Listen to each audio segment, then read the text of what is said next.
Les affaires publiques n'ont plus de secret pour lui. Les vrais enjeux. Les vraies questions. Cube Radio. Cube Radio. En direct à LCN. À LCN. Je pense que c'est consensuel au Québec. Ça n'a plus de bon sens, les empiètements du gouvernement fédéral. Ça n'a plus de bon sens combien M. Trudeau a accepté d'immigrants temporaires. Donc, on veut retourner toutes les pierres pour voir à l'intérieur des lois puis de la Constitution actuelle, qu'est-ce que le gouvernement du Québec peut faire pour mettre encore plus de pression sur le gouvernement fédéral. Allons retrouver avec grand plaisir nos analystes politiques, Emmanuel Latraverse, Mario Dumont, Gaétan Barrette qui sont avec nous. Bonsoir à vous trois. Bonsoir. Bonsoir. Alors, le premier ministre François Legault qui crée un comité pour accroître l'autonomie du Québec à l'intérieur du Canada. Tiens, je commence avec toi, Gaétan. Quel message s'envoie à la veille de sa rencontre avec Justin Trudeau? Pour la veille de la rencontre avec Justin Trudeau, c'est un bon message, un message qui met de la pression sur le fédéral. Maintenant, le moment qui est choisi, qui est le bilan de fin de session parlementaire, quelle belle manière aujourd'hui d'éviter le débat sur les réalisations de la dernière session parlementaire qui, disons-le, est assez maigre. Alors, il fait une pierre deux coups, François Legault, aujourd'hui, même une pierre trois coups. Il réaffirme son côté nationaliste. Il met de la pression potentielle sur Justin Trudeau pour lundi prochain, qui ne peut pas arriver les mains vides. Ou si les mains ne sont pas très pleines, ça va être vu négativement par la population québécoise. Et il évite les commentaires sur la dernière session qui n'a pas été la meilleure de la CAQ. Oui. On s'entend, par exemple, c'est pas la mise sur pied d'un comité sur l'autonomie du Québec que tout d'un coup, il y a quelqu'un au conseil privé qui va dire « Oh mon Dieu, il faut faire le chèque, là, parce que M. Legault, il se fait un comité, là, wow! » Là, tu sais.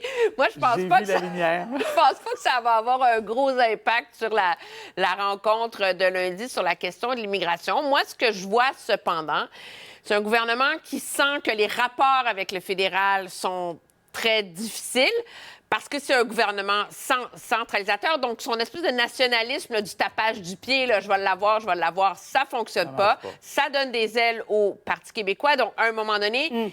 Il faut la redéfinir, cette troisième voie-là. C'est le risque quand tu es sur la clôture, là, un peu comme la CAQ.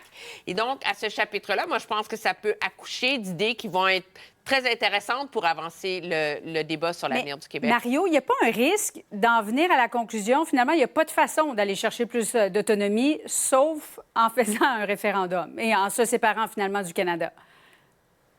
Ben, c'est une décision qui pourrait être prise par les Québécois, mais les Québécois ont dit non deux fois. Parce que, tu sais, aujourd'hui, le Parti québécois disait que c'est l'échec de cette voie autonomiste. Mais là, le PQ a fait 2 référendums, 2 échecs, puis de l'année suivante, ou dans les 2 années suivantes, le Québec s'est fait passer au hachoir par le fédéral. Il n'y a pas de plus gros échecs, là. Ceux du PQ, c'est des échecs spectaculaires, historiques, catastrophiques pour le Québec. Quand tu développes une voie d'autonomie, ben, tu n'auras jamais 100%. Tu es condamné comme un joueur de baseball à frapper si tout va bien, mettons, pour 333 ou 300. Tu vas en gagner, tu vas en perdre, tu vas en gagner. Tu vas toujours travailler pour étirer les pouvoirs du Québec à l'intérieur du Canada, mais tu ne gagneras jamais tout. Moi, tout ce que moi, aujourd'hui, je trouve ça excellent, sauf une chose. Là. Ça aurait dû être fait avant. Moi, je trouve que dans son premier mandat, François Legault avait une vision nationaliste. La loi sur la langue, la laïcité.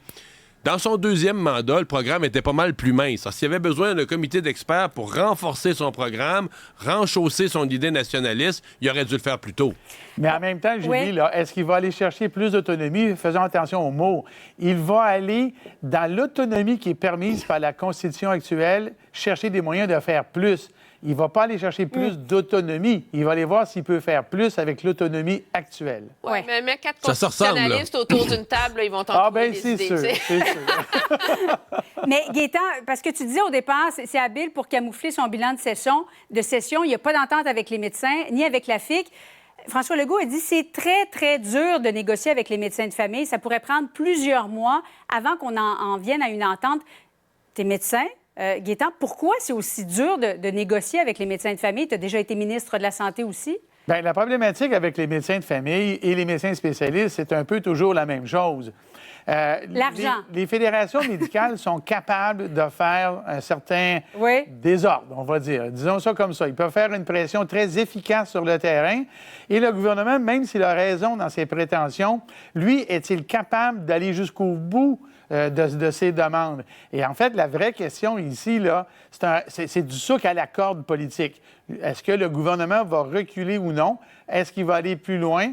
Moi, je pense qu'il devrait aller plus loin parce que je pense que la population veut avoir des résultats une fois pour toutes et qu'elle est derrière le gouvernement.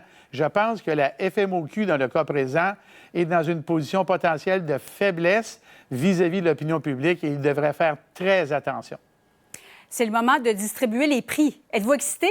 Ouh, moi, je suis très excitée, oui, comme Emmanuel. Alors, nous avons 3 prix. Efficacité, diplomatie et il retarde le groupe. Alors, on va commencer avec Emmanuel. Le prix efficacité, à qui tu as décidé de l'attribuer, Emmanuel? Moi, cette session-ci, je le donne vraiment à Sonia Lebel, là, qui a réussi à faire atterrir l'avion de la majorité des conventions collectives. Là, parce qu'une fois que tu as l'entente de principe, il faut que tu aies les textes, il faut que tu les signes, etc. Elle vient là, de finir de signer avec les autres syndicats professionnels. Puis elle incarne beaucoup cette espèce de nouveau slogan là, interne à la CAQ, là, « Parlez plus ». Parler moins, agir plus.